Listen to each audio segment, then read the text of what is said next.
नमस्कार, आदाब। Crime petrol dial 100 में आप सबका स्वागत है।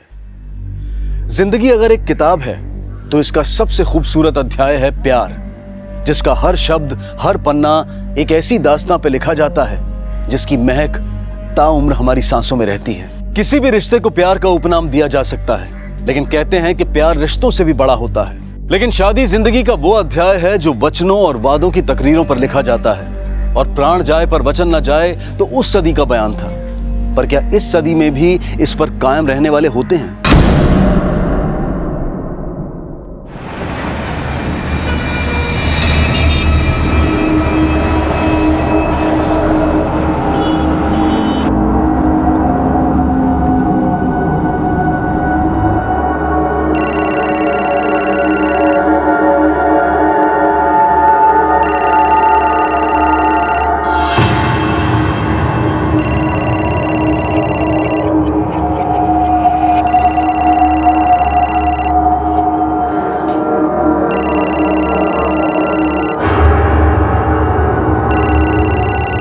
हेलो,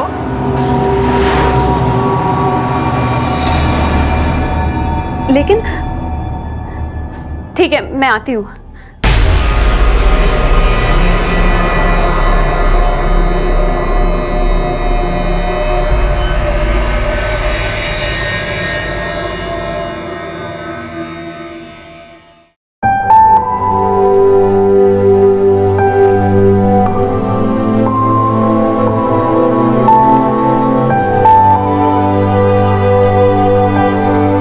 देखो ऋतु, वैसे तो हम एक दूसरे को जानते हैं, लेकिन एक नई शुरुआत के लिए फिर से अजनबी बन जाएं।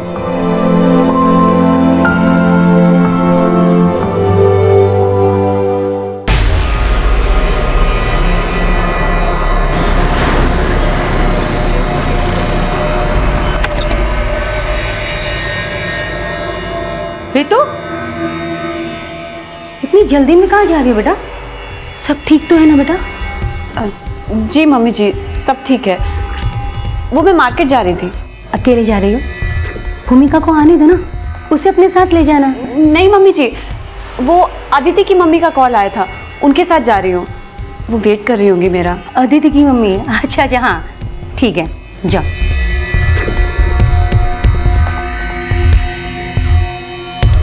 हाय भाभी। अरे अजीब है, देखा भी नहीं। हेलो, घर पहुंच गई? हाँ, पर ये जो तुम्हारी सो कॉल्ड रितु दीदी है ना, आजकल बहुत एटीट्यूड दिखाने लगी है। मेरी सो कॉल्ड रितु दीदी तुम्हारी भाभी भी तो है, और रहा उनका एटीट्यूड तो उसका टेंशन ना लो, मैं हैंडल कर लूंगा। ठीक है? ठीक है।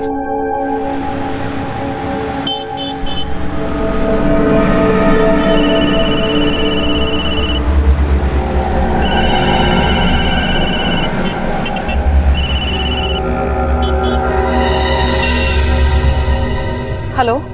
हाय ऋतु, मैं कह रहा था कि आज की शाम तुम्हारे नाम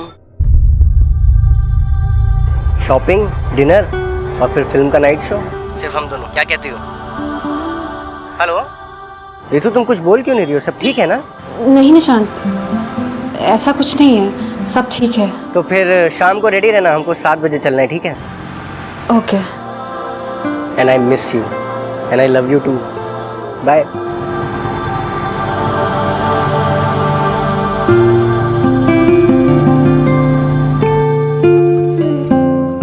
कितनी अच्छी है ये ना? हाँ।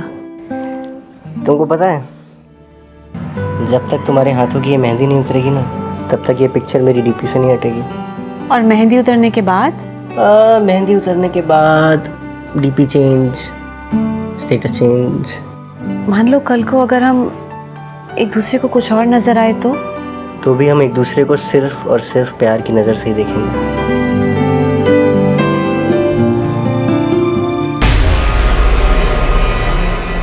16 जुलाई 2016 को ऋतु वशिष्ठ को आखिरी बार देखा गया, और 16 जुलाई की रात ही उसकी गुमशुदगी का केस पुलिस के सामने आया था।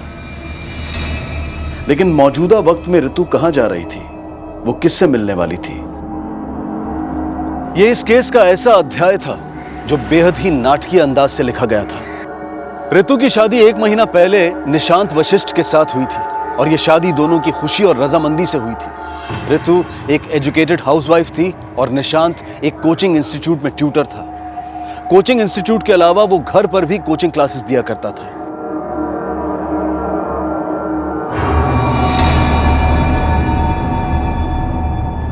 ऋतु,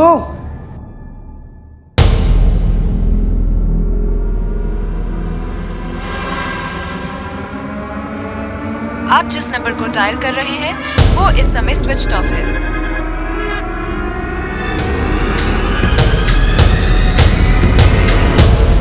ऋतु का लापता होना एक ऐसा अजीब इत्तेफाक था जिसका संबंध एक अजीब शख्सियत से जुड़ा था। आखिर कौन था वो? अदिति की मम्मी? हाँ सर, ऋतु आज दिन में यही बोलकर निकली थी कि वो अदिति की मम्मी के साथ में मार्केट जा रही है और अब तक नहीं लौटी। शाम से उसका फोन भी नहीं लग रहा है सर। ये अदिति और उसकी मम्मी क्या लगते हैं आपके? सर अदिति मेरी स्टूडेंट है, मुझसे घर पर ट्यूशन पढ़ने आती है।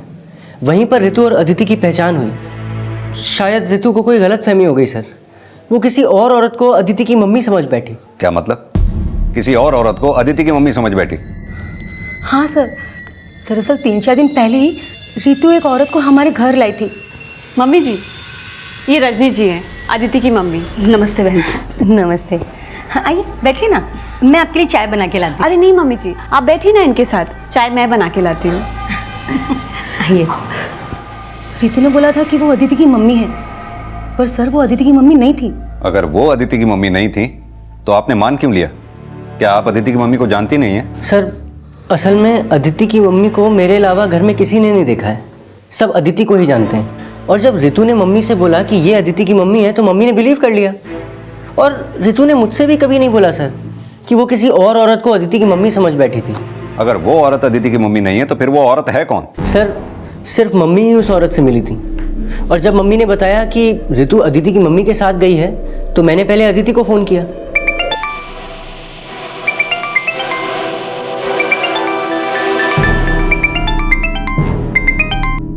सॉरी सर, वो थोड़ा फीवर था इसलिए नहीं आ पाई। नहीं इट्स फाइन अदिति, वो ऋतु है वहाँ। कौन ऋतु सर? अरे ऋतु मेरी वाइफ, वो तुम्हारी मम्मी के साथ मार्केट गई थी ना। ऋतु मैम और मेरी मॉम के साथ, वो भी मार्केट? अरे ऋतु ने मेरी मम्मी को बोला कि तुम्हारी मम्मी ने फ़ोन करके उनको मार्केट बुलाया। नहीं सर, ऐसा तो मॉम ने कुछ नहीं बताया अब तक। एक बार जरा अपनी मम्मी से मेरी बात कराना। और मैंने अदिति की मम्मी से बात की तो वो बोली कि वो मेरी वाइफ को जानती ही नहीं है। हमें लगा कि शायद वो हमसे झूठ बोल रही हैं, इसलिए हम लोग उनके घर गए।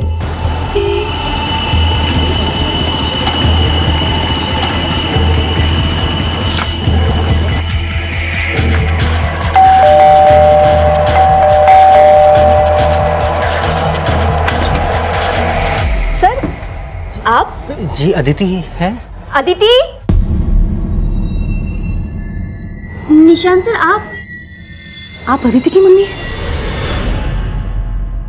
बेटा उस दिन ऋतु ने तो मुझे किसी और से ही मिलवाया था। ये रजनी जी हैं, अदिति की मम्मी। जिसे ऋतु की सास अदिति की मम्मी समझ रही थी, असल में वो अदिति की मम्मी थी ही नहीं। तो क्या ऋतु ने झूठ बोला था या फिर वो किसी गलतफहमी का शिकार हुई थी? ये केस ऐसे कई सवालों से शुरू हुआ था, लेकिन इस केस का सबसे अजीब और रहस्यपूर्ण सवाल ये था कि वो औरत कौन थी जिसे अदिति की मम्मी समझा गया था। और पुलिस को भी यही बताया गया था कि उस औरत को ऋतु और ऋतु की सास के अलावा किसी ने नहीं देखा था। आर यू श्योर कि ऋतु ने उस औरत को अदिति की मम्मी ही बताया था? हाँ सर, मैं झूठ क्यों बोलूंगी? खुद ऋतु ने मुझसे कहा था कि वो औरत अदिति की मम्मी है। कितने बजे घर से निकली थी ऋतु? दोपहर को लगभग 2:30 बजे करीब निकली थी। और हाँ सर, ऋतु ने मुझसे ये भी कहा था कि वो अदिति की मम्मी का कॉल आया था, उनके साथ जा रही हूँ। और उस कॉल के बाद ही वो घर से निकले थे। सर करीब 3 बजे मेरी भी ऋतु से बात हुई थी, लेकिन सर ऋतु ने तब भी मुझसे अदिति या उस औरत के बारे में कोई बात नहीं की। जब आपने ऋतु को फोन किया तब आप कहाँ थे? सर मैं अपने कोचिंग क्लास में था। लेकिन आपने तो कहा था कि अदिति को आप अपने घर पे ही ट्यूशन देते हैं। सर मैं अभिलाषा कोचिंग सेंटर में भी पढ़ाता हूँ। कहाँ है ये अभिलाषा coaching centre? Sir Shanti Nagar में। सुबह 10 से 4 वहाँ पढ़ाता हूँ और फिर शाम को 5 से 6 अपने घर पर। अदिति भी दूसरे स्टूडेंट्स के साथ मेरे घर पर ही पढ़ने आती। लेकिन सर आज वो आई भी नहीं। ऋतु के गायब होने और उस औरत से अदिति और उसकी मम्मी का क्या कनेक्शन हो सकता है? सर मुझे तो खुद कुछ भी समझ में नहीं आ रहा है सर, मगर सर मुझे बहुत डर लग रहा है। कहीं उस औरत की वजह से मेरी ऋतु किसी मुसीबत में ना हो सर। अनुज, पता करो ऋतु का फोन कब और कहां पर बंद हुआ, उसके कॉल रिकॉर्ड्स भी चेक करो। अगर उस औरत ने ऋतु को फोन किया होगा तो ऋतु के कॉल रिकॉर्ड्स में उसका नंबर जरूर आया होगा। आप उस औरत का स्केच बनवा सकती हैं? जी सर। ऋतु की सास द्वारा उस औरत का स्केच बनवाया गया और ऋतु के लापता होने का यह केस उस औरत की असल पहचान पता करने से जुड़ गया, जिसे अदिति की मम्मी बताया गया था।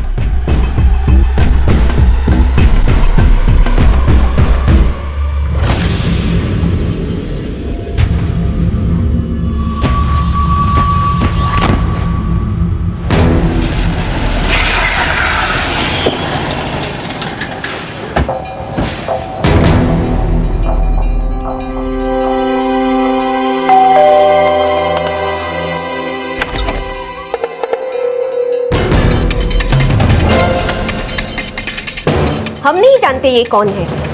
बेकार में हमें परेशान क्यों किया जा रहा है? आपको परेशान नहीं कर रहे, बल्कि ऋतु के हस्बैंड और उसकी मदर इन लॉ की बात कंफर्म करने के लिए यहाँ आए। माना कि आप ऋतु से कभी नहीं मिली, लेकिन अदिति तुम निशांत के घर पिछले 7 महीने से ट्यूशन पढ़ने जा रही हो। ऋतु को कितना जानती थी, जो ऋतु ने इस औरत को अपनी सास से तुम्हारी मम्मी कहकर मिलवाया? सर, निशांत सर के शादी के कुछ ही दिनों बाद सर ने अपने स्टूडेंट्स और कलीग्स के लिए एक पार्टी रखी थी। वहीं पहली बार मैं ऋतु मैम से मिली थी। Congratulations. We wish you a very happy married life. Thank you. तब से ऋतु मैम से कभी कभार बातें हो जाती थी, पर हम सिर्फ घर में ही मिलते थे, बाहर हम नहीं मिलते थे, और ना ही मेरे पास उनका नंबर है। आई डोंट नो कि वो क्यों मिसअंडरस्टैंड कर रही है कि ये लेडी को मेरी मॉम कह रही है।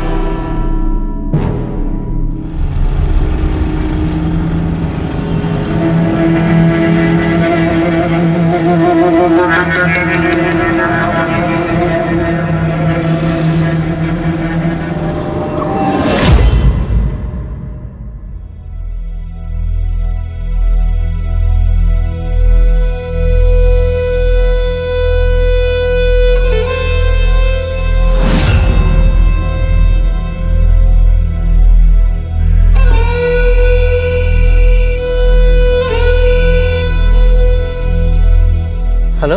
हेलो भैया, भाभी का कुछ पता चला? नहीं। भाभी की फैमिली आई है। वो माँ ने उनसे कहा कि आप रात से ही भाभी को ढूंढने निकले हैं। बट भैया, एक बार प्लीज आके उनसे मिल लो, वो भी भाभी के लिए बहुत परेशान है।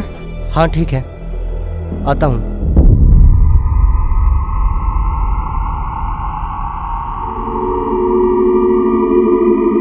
भगवान पे भरोसा रखो समदन जी। लेकिन समदन जी, आपको ऐसा तो नहीं लग रहा कि ऋतु ने आपसे झूठ बोला है? कैसी बातें कर रहे हैं आप?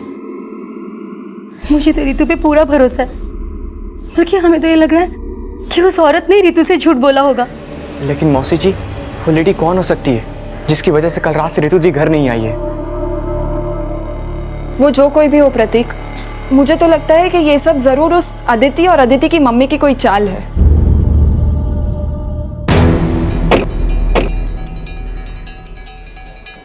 सर, ऋतु के कॉल रिकॉर्ड्स, इसके मुताबिक उसका फ़ोन कल शाम को 4 बजे झांसी टीकमगढ़ हाईवे के पास स्विच ऑफ हुआ। इसके कॉल रिकॉर्ड्स में अदिति या उससे माँ से रिलेटेड कोई भी नंबर नहीं है। उस औरत के नंबर का कोई क्लू मिला जिसे ऋतु ने अपनी सास से अदिति की माँ कह के मिलवाया था? ये रजनी जी हैं, अदिति की मम्मी। सर, ऋतु के फ़ोन से एक नंबर पे पिछले 7 दिन से अक्सर बातचीत हो रही है। सर, कल दोपहर 2:30 बजे भी उस नंबर से ऋतु को फ़ोन आया था। करीब 3:30 बजे ऋतु की मोबाइल की लोकेशन झांसी हाईवे की थी, जहां से ऋतु ने उस नंबर पे फ़ोन किया। सर, हो सकता है कि ये नंबर उस औरत से रिलेटेड हो। पता चला नंबर किसके नाम पे रजिस्टर्ड है? सर, मोबाइल कंपनी को रिक्वेस्ट भेज दिया है, जल्दी पता चल जाएगा। हाईवे के आसपास भी लोगों से पता करो, शायद किसी ने ऋतु और उस औरत को साथ में देखा हो। और निशांत के घर के अड़ोस पड़ोस में भी लोगों से पूछताछ करो, हो सकता है कोई लीड मिले। सर,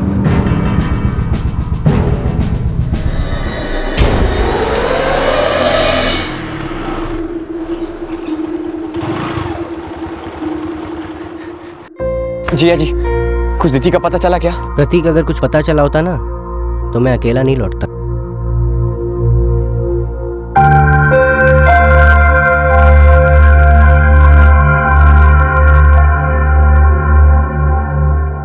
क्या चक्कर है ये सब? तुम्हें कुछ तो अंदाजा होगा ना? पापा, मुझे खुद कुछ भी समझ में नहीं आ रहा है। न जाने ऋतु ने उस औरत पे कैसे विश्वास कर लिया। और मम्मी ऋतु को घर पे आए हुए भी कुछ ही दिन हुए हैं, आपने कैसे उस औरत पे विश्वास कर लिया? मानती हूँ कि मुझसे भूल हुई, मगर मुझे नहीं पता था कि ऋतु ने तुम्हें भी नहीं बताया कि वो उस औरत से अदिति की मम्मी समझकर मिल रही थी। बेटा, ऋतु से जरूर कोई भूल हुई होगी, उसे प्लीज गलत मत समझना। नहीं नहीं मम्मी, मैं उसको गलत नहीं समझ रहा हूँ। पापा, मुझे सच में बहुत डर लग रहा है, कहीं ऋतु के साथ कुछ। ऋतु के साथ क्या हुआ होगा, वो अब कहां होगी, ये रहस्य फिलहाल उस औरत की पहचान के भरोसे था जिसे अदिति की मम्मी की झूठी पहचान दी गई। लेकिन ऋतु के ससुराल और अदिति के घर से लेकर ऋतु के मोबाइल की आखिरी लोकेशन तक उस औरत की पहचान का कोई भी सिरा जुड़ता नजर नहीं आ रहा था। और जिस मोबाइल नंबर को उस औरत तक पहुंचने का जरिया समझा जा रहा था, उसका परिणाम भी शून्य था। सर, वो नंबर फेक आईडी पे 7 दिन पहले एक्टिवेट किया गया है और उस नंबर से सिर्फ ऋतु को फोन किया गया है। यानी कि उस नंबर का इस्तेमाल ऋतु के खिलाफ साजिश रचने में हुआ। ये अदिति और उसकी मम्मी का कनेक्शन उस औरत या उस नंबर से कोई है क्या? नहीं सर, उस औरत को लेकर अब तक हमारे पास कोई भी लीड नहीं है। हमारे पास ऐसा कोई भी विटनेस नहीं है जिसने उस औरत को देखा हो या उसे पहचानता हो। अनुज, ये औरत अभी हमारे पास एक स्केच के अलावा और कुछ भी नहीं, और इस औरत को शक्ल दी है ऋतु की सास ने। कहीं ऐसा तो नहीं इस औरत का कोई अस्तित्व भी ना हो? सर, मतलब आप कहना चाहते कि ऋतु की सास ने हमसे झूठ बोला और ऋतु को गायब करने में उसी का हाथ है?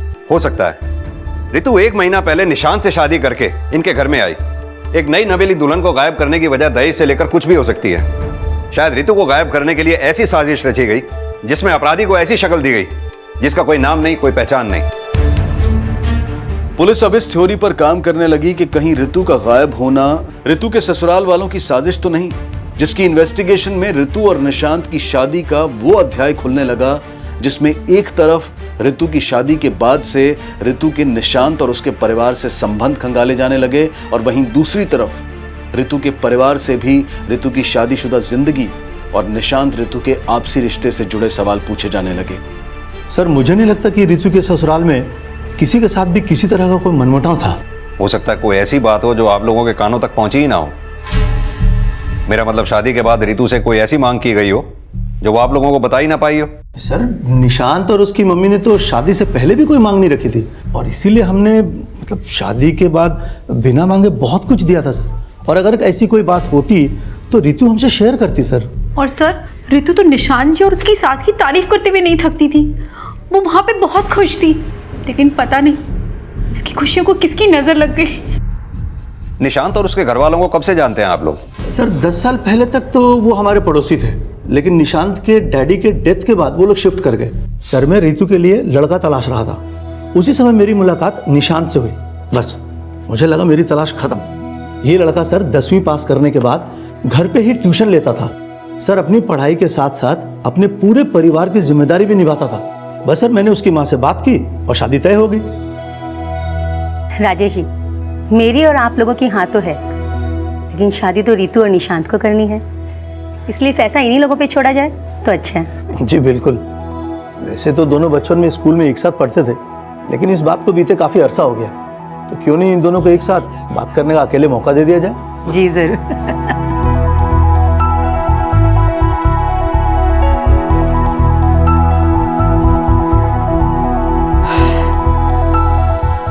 तुम बहुत बदल गई हो। बदल तो तुम भी बहुत गए हो। मगर तुम तो साल में 6 बार बदलती हो। Spring, summer, winter, autumn, monsoon. तुम्हारा नाम ना ऋतु नहीं, ऋतुएं होना चाहिए। अच्छा, और तुमने अपना नाम सुना है? निशांत। पता है तुम्हारा नाम निशांत नहीं, अशांत होना चाहिए।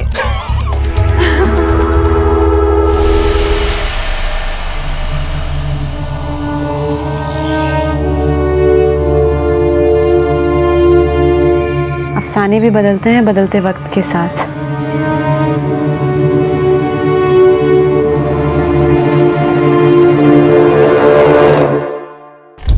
सर, निशान के पड़ोसी, दोस्त, रिश्तेदार, कलीग्स सभी से पूछताछ की, लेकिन कहीं से भी ऐसा नहीं लगा कि ऋतु का अपने ससुराल वालों से कोई भी झगड़ा हो सकता है ऋतु और निशांत के बीच कुछ ऐसा हुआ हो जिसकी बाहर किसी को कुछ खबर ही ना हो। ये निशांत के कॉल रिकॉर्ड से उसके अफेयर का कोई हिंट मिला? नहीं सर, निशान की बातचीत ज़्यादातर अपने कलीग्स या स्टूडेंट से होती थी, और पूछताछ के दौरान भी निशांत या उसकी माँ के बारे में सबने अच्छा ही बोला है। और अगर उसकी माँ की बात मानी जाए तो बात आके रुकती है ऋतु पे। हो सकता है रितु ने जानबूझकर उस औरत का झूठा इंट्रोडक्शन दिया हो कि वो अदिति की मम्मी है। ये रजनी जी हैं, अदिति की मम्मी। लेकिन रितु ने झूठ बोला तो किस मकसद से? सर हो सकता है कि वो इस शादी से खुश ना हो। लेकिन रितु के परिवार वालों ने कहा था कि रितु की शादी उसकी मर्जी से हुई थी और रितु के कॉल रिकॉर्ड्स में भी उसके अफेयर का कोई एंगल सामने नहीं आया, तो फिर खुद को गायब करने की साजिश क्यों रचेगी? सर रितु का झूठ बोलना अपने आप में एक साजिश है। जो औरत अपने आप को गायब करने की साजिश कर सकती है वो अपने अफेयर को भी छुपा सकती है। तो हो सकता है कि उसके पास और एक नंबर हो। अनुज, अगर रितु को गायब होना ही था तो फिर उस औरत को अदिति की मां बताकर घर में लाना और एक कॉल के बाद गायब हो जाना कुछ अजीब नहीं लगता? कहानी कुछ और ही है। रितु के गायब होने में कहीं ऐसा तो नहीं कि अदिति और उसकी मां का कोई कनेक्शन हो? ये इन दोनों को अच्छी तरह से इन्वेस्टिगेट करो। ये रितु और निशांत की जिंदगी से जुड़े हर आदमी को अच्छी तरह से खंगालो। हो सकता है कोई ऐसा हो जो रितु और निशांत की जिंदगी से ना खुश हो। हमें हर पॉसिबिलिटी को अच्छी तरह से खंगालना होगा। जी सर। पिछली बार मैंने घाटे का सौदा किया, लेकिन इस बार नहीं। तुम्हारे ससुराल वालों को तुम्हारा सच पता चल गया तो पता है ना क्या होगा। मम्मी, आप और भैया सिर्फ यही क्यों मान रहे हो कि भाभी को गलत फहमी हुई होगी कि वो औरत अदिति की मम्मी है? ऐसा भी तो हो सकता है ना कि शायद भाभी ने आपसे झूठ बोला हो। तू कहना क्या चाहती है? वो भला मुझसे झूठ क्यों कहेगी? अब ये तो सिर्फ भाभी ही जाने कि वो आपसे झूठ क्यों बोल रही है, लेकिन हो सकता है ना कि शायद भाभी को भैया से शादी ही ना करनी हो और इसी होगा। बस कर, इसके आगे कुछ कहा ना तो।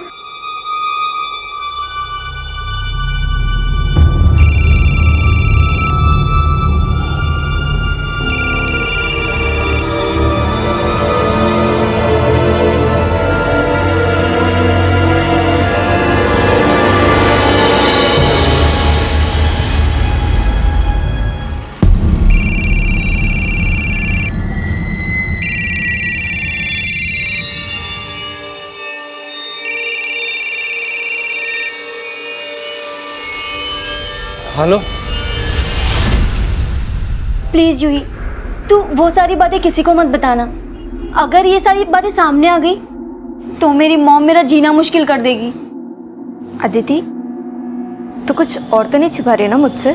नहीं जूही, मैं और कुछ नहीं छुपा रही हूँ। सर मैं आपसे कुछ भी नहीं छुपा रहा हूँ। मेरे और रितु के बीच में कोई भी प्रॉब्लम नहीं थी। हो सकता है रितु आपसे कुछ छुपा रही हो। क्या आपको रितु पे शक नहीं हो रहा? कैसा शक? यही कि रितु की बातों से कभी आपको ऐसा लगा हो कि उसके पास या प्रेजेंट में किसी के साथ उसका कोई अफेयर रहा हो? अफेयर? नहीं सर, मुझे नहीं लगता रितु का कोई भी अफेयर रहा होगा। सर जरूर मेरी रितु किसी कॉन्स्पिरेसी का शिकार हुई है। और ये कॉन्स्पिरेसी उस औरत से जुड़ी है जिसके बारे में कोई नहीं जानता। आपको नहीं लगता कि रितु ने आपकी माँ से उस औरत के बारे में झूठ बोला हो? सर मुझे लगता है कि रितु पे शक करने की बजाय आपको ये पता करना चाहिए कि वो औरत कौन है जिसकी वजह से मेरी रितु पिछले 7 दिन से गायब है। उस औरत के होने ना होने का सवाल इस केस में बार बार उठ रहा था, जिसमें एक तरफ रितु द्वारा उस औरत को अदिति की मम्मी बताना एक झूठ भी समझा जा रहा था और वहीं दूसरी तरफ उसे हकीकत मानकर रितु के गायब होने की साजिश भी। लेकिन वो औरत वाकई में थी या नहीं, ये बात अब भी पुलिस के लिए एक पहेली बनी हुई थी और उसके होने की संभावनाओं को सच मानकर एक नए सिरे से उसकी पहचान पता लगाने की कोशिश की जा रही थी।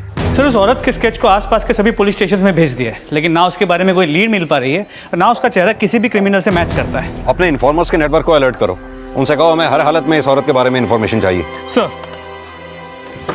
उस औरत की पहचान पता करने के साथ रितु और निशांत के अफेयर का एंगल भी इन्वेस्टिगेट किया जा रहा था और यह भी पता लगाया जा रहा था कि क्या रितु और निशांत के बीच कोई ऐसा भी था जो रितु और निशांत के रिश्ते से जलता था।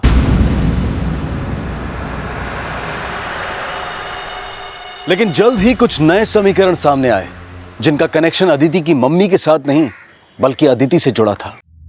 सर मैंने अदिति और रितु मैम को कहीं बाहर मिलते हुए तो नहीं देखा, लेकिन क्या? नहीं सर, कुछ नहीं। देखो अगर अदिति से रिलेटेड बात है और तुम छुपा रही हो तो अभी बता दो, वरना। नहीं सर, ऐसी बात नहीं है, पर रितु मैम के मिसिंग होने के बाद अदिति ने मुझसे प्रॉमिस लिया था कि मैं ये बात किसी को ना बताऊं। क्या बात है वो? Actually sir, Aditi Nishant sir को लाइक करती है। क्या?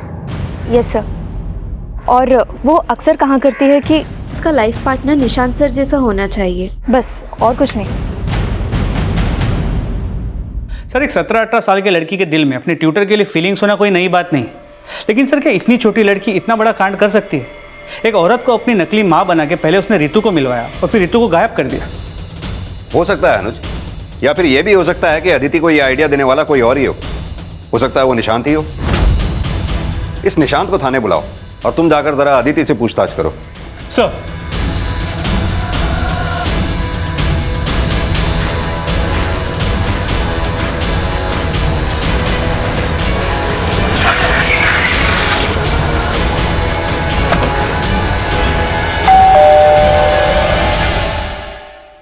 सर ऐसा कुछ नहीं है, आपको जरूर कोई गलतफहमी हुई है। इस बारे में हम अदिति से सुनना चाहते हैं। क्या तुम निशांत सर को लाइक करती हो? हाँ सर, मैं उन्हें लाइक करती थी, लेकिन मैंने रितु मैम को किसी भी लेडी से नहीं मिलवाया था। मैं सच बोल रही हूँ। एक बात बताओ, क्या सिर्फ तुम निशांत सर को लाइक करती हो या वो भी तुम्हें लाइक करते हैं? सर ये कैसी बात कर रहे हैं आप? अदिति मेरी स्टूडेंट है। लेकिन हमने तो सुना है उसी स्टूडेंट ने तुमसे शादी करने के सपने संजो रखे थे। हो सकता है उसकी इसी इनोसेंट फीलिंग का तुम फायदा उठा रहे हो। अदिति ने तुम्हें ब्लैकमेल किया हो कि अगर तुमने रितु से शादी की तो वो तुम्हारे और अदिति के संबंधों के बारे में रितु को बता देगी। अदिति चुप रहे इसलिए तुमने रितु को गायब करवा दिया हो। सर मैं रितु को बचपन से जानता हूँ सर, प्यार करता हूँ उससे। सर प्लीज ऐसा मत बोलिए। निशांत सर ने मुझे कभी चीट नहीं किया। ये फीलिंग्स तो सिर्फ मेरी तरफ से थी। ये बात मैंने उनसे ना ही कभी कही और ना ही कहना चाहती थी, क्योंकि मुझे पता था वो मेरे टीचर हैं और वो मुझसे बहुत बड़े हैं। सर मैं अपनी बेटी को बहुत अच्छे से जानती हूँ। वो बचपने में ऐसा कुछ सोच सकती है, लेकिन कभी कोई ऐसा काम नहीं कर सकती जिससे उसकी माँ शर्मिंदा हो। मेरी बेटी उनके यहाँ सिर्फ 1 घंटा ट्यूशन पढ़ने जाती है और मेरी नज़र हमेशा उस पर रहती है। अगर कोई ऐसी वैसी बात होती तो मुझसे छिप नहीं सकती थी। अदिति और निशांत का अफेयर था या फिर ये अदिति की एक तरफा फीलिंग थी? इन सब बातों में रितु के गायब होने का कनेक्शन हो सकता है, लेकिन सबसे बड़ा सवाल इस स्केच वाली लेडी का रितु के गायब होने में क्या कनेक्शन है जिसे रितु अदिति की मां समझ रही थी?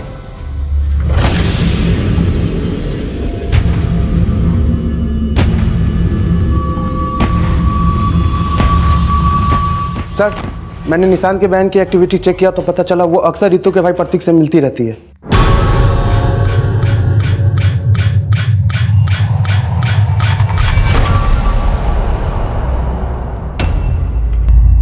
यानी प्रतीक और भूमिका का अफेयर चल रहा था। इन दोनों के अफेयर का रितु के गायब होने से क्या कनेक्शन हो सकता है? सर कनेक्शन का तो पता नहीं, लेकिन उन दोनों को देख के लगता नहीं जैसे उन्हें रितु का गायब होने का कोई दुख भी है।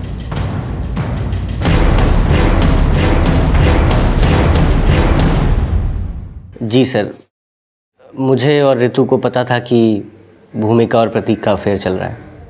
आपके कस्टम में आपकी बहन की शादी आपके साले से की जा सकती है? जी सर, लेकिन रितु नहीं चाहती थी कि भूमिका और प्रतीक की शादी हो। वो तो उनको मिलने से भी मना करती थी। तुम दोनों समझ क्यों नहीं रहे हो? देखो अब से तुम दोनों अकेले में बिल्कुल नहीं मिलोगे, सिर्फ और सिर्फ अपनी पढ़ाई पे ध्यान दोगे। पर दीदी हम पढ़ाई पे तो ध्यान दे ही रहे हैं ना। प्रतीक मुझसे बहस मत करो, मैं जितना कह रही हूँ उतना सुनो, वरना मुझे निशांत की मम्मी और हमारे मम्मी पापा से बात करनी पड़ेगी और तुम्हें अच्छे से पता है वो कैसे रिएक्ट करेंगे। हमने प्रतीक और भूमिका के बारे में पता किया।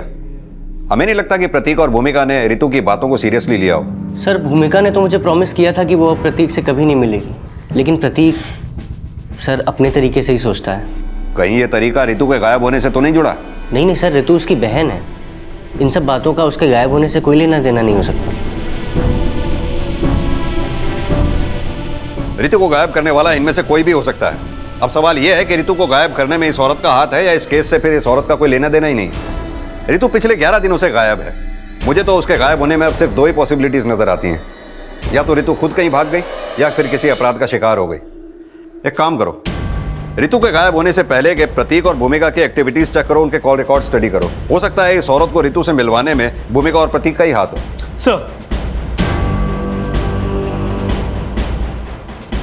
उस औरत का पता लगाने के साथ साथ रितु के गायब होने को उसकी हत्या से जोड़कर पुलिस पिछले दिनों मिली अनआइडेंटिफाइड डेड बॉडीज को भी चेक कर रही थी और साथ ही यह भी पता लगाया जा रहा था कि कहीं रितु का गायब होना ह्यूमन ट्रैफिकिंग से तो नहीं जुड़ा है। लेकिन फिलहाल रितु के बारे में पुलिस के पास कोई सुराग नहीं था, लेकिन जल्द ही मिली एक सूचना से इस केस में एक नया मोड़ आ गया। सर वो फेक आईडी का नंबर जिससे रितु को फ़ोन किया गया था अभी अभी झांसी टिकमगढ़ हाईवे के पास स्विच ऑन हुआ है, और इस नंबर से फिर से एक कॉल किया गया, इस बार रितु के भाई प्रतीक को, जिसके बाद ये नंबर फिर से स्विच ऑफ हो गया। जिस जगह पे ये फ़ोन ऑन हुआ है फौरन एक टीम वहाँ भेजो और रितु के भाई प्रतीक का फ़ोन सर्वेलेंस पे डलवाओ। सर।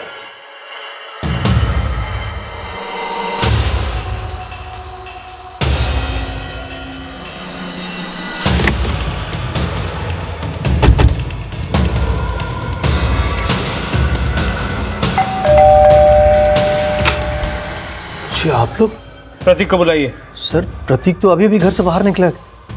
कहाँ गया? सर मालूम नहीं, लेकिन कोई खास वजह सर? सर प्रतीक घर में बिना बताए कहीं चला गया। ठीक है सर, चलो जल्दी।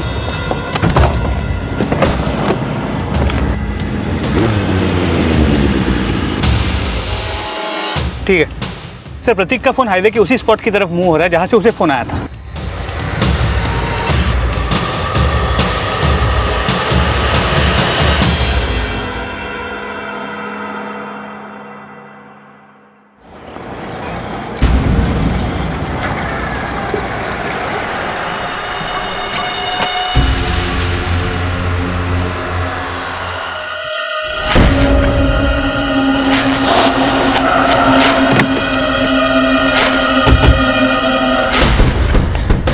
सर अच्छा हुआ आप आ गए, मैं आपके पास ही आ रहा था, वहाँ पे क्लास पड़ी हुई सर।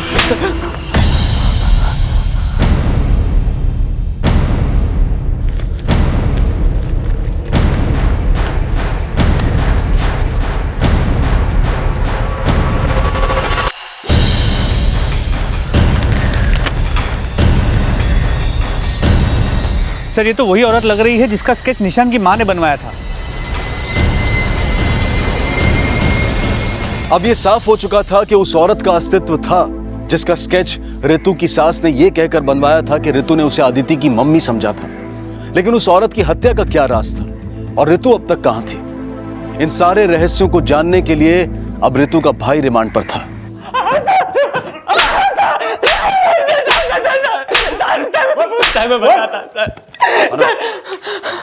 सर मैंने कुछ नहीं किया, मेरा विश्वास करो सर, मैं तो घर पे था तभी एक लड़की का कॉल आया। हेलो प्रतीक, तुम्हारी बहन तुमसे मिलना चाहती है। कौन बोल रहा है? तुम्हारी सिस्टर की फ्रेंड। और मैं उसकी बातों में आ गया, लेकिन जैसे मैं वहां गया मैंने उस औरत की लाश देखी और मैं वहां से भागा, तभी सर आप लोग आ गए। कहानी अच्छी है लेकिन हम विश्वास नहीं करेंगे। सीधी तरह से ये बता कि रितु कहाँ पर है। सर मुझे नहीं पता। कहीं ऐसा तो नहीं उस औरत की तरह तूने रितु को भी मार दिया? नहीं सर, मैंने किसी को नहीं मारा सर, रितु हमारी बहन है, भला मैं उसे क्यों मारूंगा? क्योंकि रितु तुझे भूमिका से मिलने से मना करती थी, इसलिए तूने उस औरत की मदद से रितु को वहां बुलाया और बुलाकर मार दिया। उस औरत की वजह से तू ना फंस जाए, बाद में तूने उस औरत को भी मार दिया। नहीं सर, मैंने किसी को नहीं मारा सर। अनुज, इसकी तब तक पिटाई करते रहो जब तक ये सच ना बोले। सर मेरे बेटे ने ऐसा क्या कर दिया सर जो आपने उसे अरेस्ट कर लिया? आपके बेटे को हमने उस औरत की लाश के साथ अरेस्ट किया है जो रितु के साथ अदिति की मां बनकर आई थी, और हमें शक है कि रितु को प्रतीक नहीं मारा है। नहीं साहब, ऐसा नहीं हो सकता साहब, उसे जरूर कोई फंसा रहा है। प्लीज साहब उसे छोड़ दीजिए प्लीज। हम उसे ऐसे नहीं छोड़ सकते, आप लोग अभी जा सकते हैं। लेकिन मैंने कहा ना आप लोग अभी जा सकते हैं। भूमिका, तुमसे कुछ पूछताछ करनी है। रश्मि, भूमिका को अंदर लेके आओ। हाँ सर, मैं मानती हूँ कि भाभी के मना करने के बाद भी मैं और प्रतीक एक दूसरे से मिलते थे, लेकिन ना ही प्रतीक ने कुछ किया है और ना ही मैंने। तुमने क्या किया है क्या नहीं किया ये तो हम पता कर ही लेंगे, अभी तो तुम्हें जाने दे रहे हैं, लेकिन हमसे पूछे बगैर ये शहर छोड़कर जाना मत कहीं। पापा, मैंने और रितु ने प्रतीक और भूमिका दोनों को समझाया था, लेकिन प्रतीक और भूमिका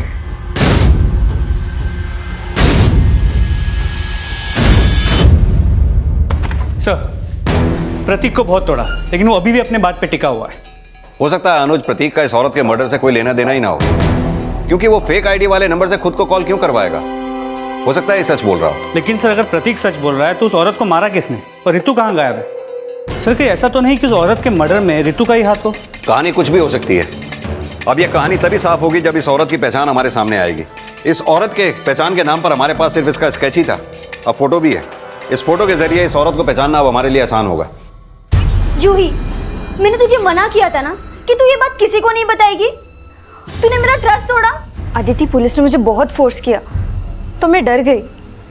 वैसे भी जब तूने कुछ नहीं किया तो तू क्यों डर रही है? मैं डर नहीं रही हूँ, पता है इसकी वजह से मेरी मॉम ने मुझसे बात तक करना बंद कर दिया है। इट्स ओके आदिति, सब ठीक हो जाएगा।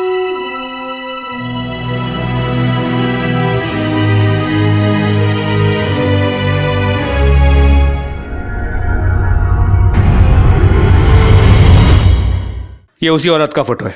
इसकी लाश हमें मिली है झांसी हाईवे। तो झांसी से लेकर टीकमगढ़ तक अपने पूरे नेटवर्क को फैला दो। कैसे भी करके मुझे इस औरत की पूरी इन्फॉर्मेशन चाहिए, जल्द से जल्द। ठीक है साहब। रितु की लीड तलाशने के लिए पुलिस अब उस औरत की फोटो के जरिए उसकी पहचान पता लगाने का प्रयास कर रही थी और इसी दौरान उसकी पोस्टमार्टम रिपोर्ट सामने आई।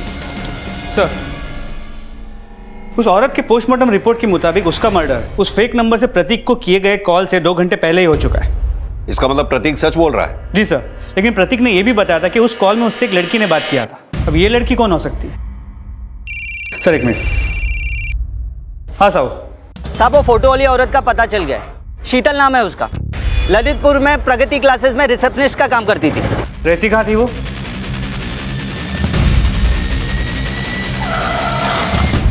आइए सर। बोल चंदू।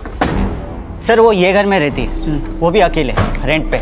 6 महीने पहले उसने प्रगति क्लासेस ज्वाइन की है, तब से वो यहाँ ही रहती है साहब। दोस्तों रिश्तेदारों के बारे में कुछ पता चला? साहब मैंने बहुत पूछा लेकिन कुछ खास नहीं पता चला। बस इतना मालूम पड़ा है कि वो झांसी की रहने वाली है और उसके आगे पीछे भी कोई नहीं है। उसके बारे में पता किया तो पता चला कि वो 1 नंबर की अय्याश औरत थी। बहुत सारे मर्दों के साथ उसका अफेयर है। जहाँ शीतल काम करती थी वहाँ किसी ने रितु को आते हुए या उससे बात करते हुए देखा है? साहब मैंने बहुत पूछताछ की लेकिन ऐसा कुछ सामने नहीं आया। घर कौन सा उसको?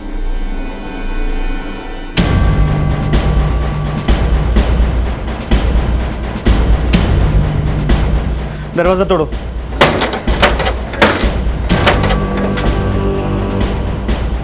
पूरे घर को अच्छी तरह से चेक करो, जल्दी। जी साहब।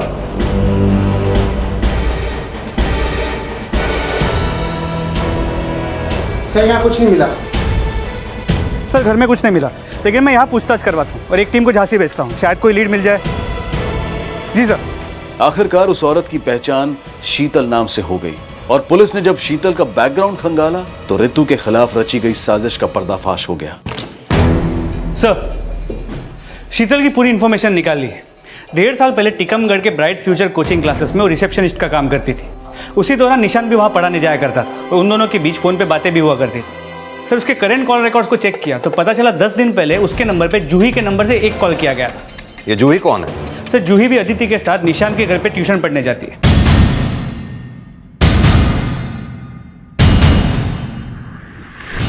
मैंने कुछ नहीं किया सर, मैंने कुछ नहीं किया। आप लोगों को कोई गलतफहमी हुई है। तूने क्या किया है क्या नहीं किया जूही हमें सब बता चुकी है। सब मैंने अकेले कुछ नहीं किया, निशान सर के साथ मिलकर किया। अब तू खुद बोलेगा या हम उगलवाएं? सर मैं जूही से प्यार करता था, लेकिन जूही बहुत रिच फैमिली से बिलोंग करती है सर, और उसका हाथ मांगने की मेरी हैसियत नहीं थी। मैंने सोचा कुछ भी करके मुझे अपना खुद का कोचिंग इंस्टीट्यूट खोलना पड़ेगा, तब शायद उसके पेरेंट्स मुझसे शादी कराने के लिए राजी होंगे। और तब रितु के फादर मुझे मिले।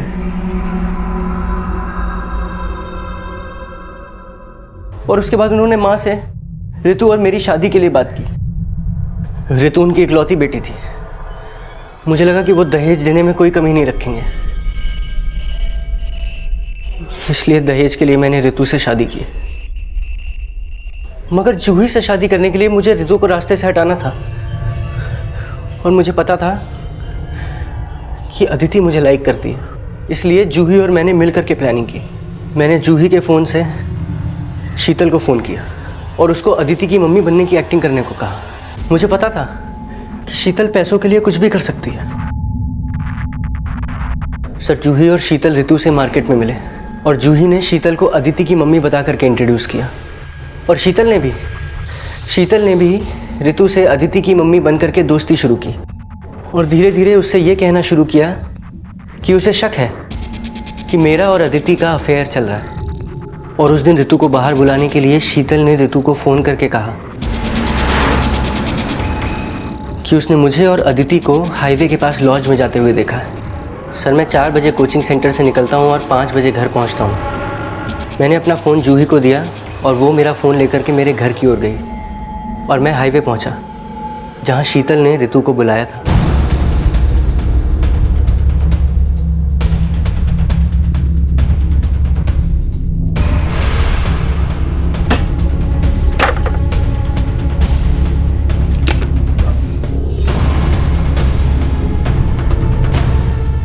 अदिति की मम्मी का इंतजार कर रही हो? निशांत? सॉरी ऋतु, तुमने एक ऐसी कश्ती में पैर रखा था जिसे एक ना एक दिन डूबना ही था। निशांत?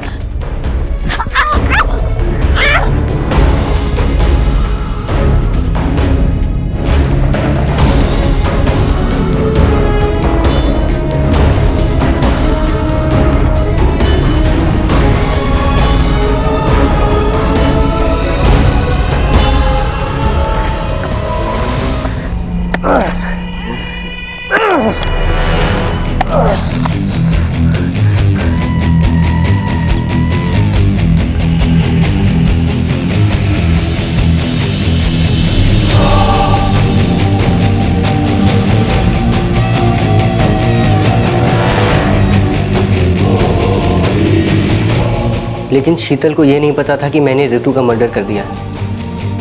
और मैंने भी ये नहीं सोचा था कि ऋतु शीतल को लेके मेरे घर आ जाएगी और माँ उसका स्केच बनवा देगी। जब शीतल को पता चला कि आप लोग उसे ढूंढ रहे हैं तो वो बोलने लगी कि वो आपको सब कुछ सच बता देगी। इसलिए मैंने उसका मर्डर कर दिया।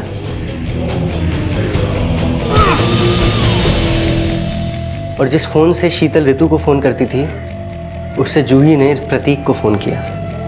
प्रतीक, तुम्हारी बहन तुमसे मिलना चाहती है। और तुझे लगा कि प्रतीक फंस जाएगा? जरा से दहेज की लालच में तूने एक मासूम लड़की की जिंदगी तबाह कर दी। अपने किए पे अब तू जिंदगी भर भी पछताएगा ना, तुझे मुक्ति नहीं मिलेगी।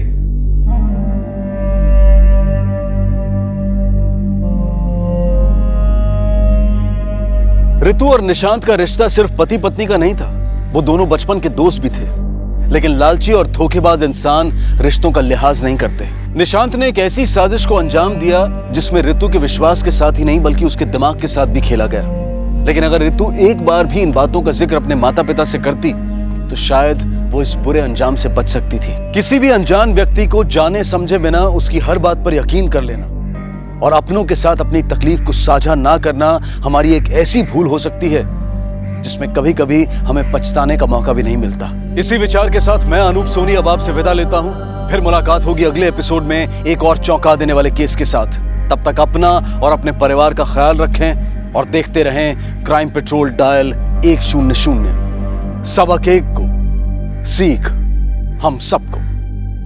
जय हिंद।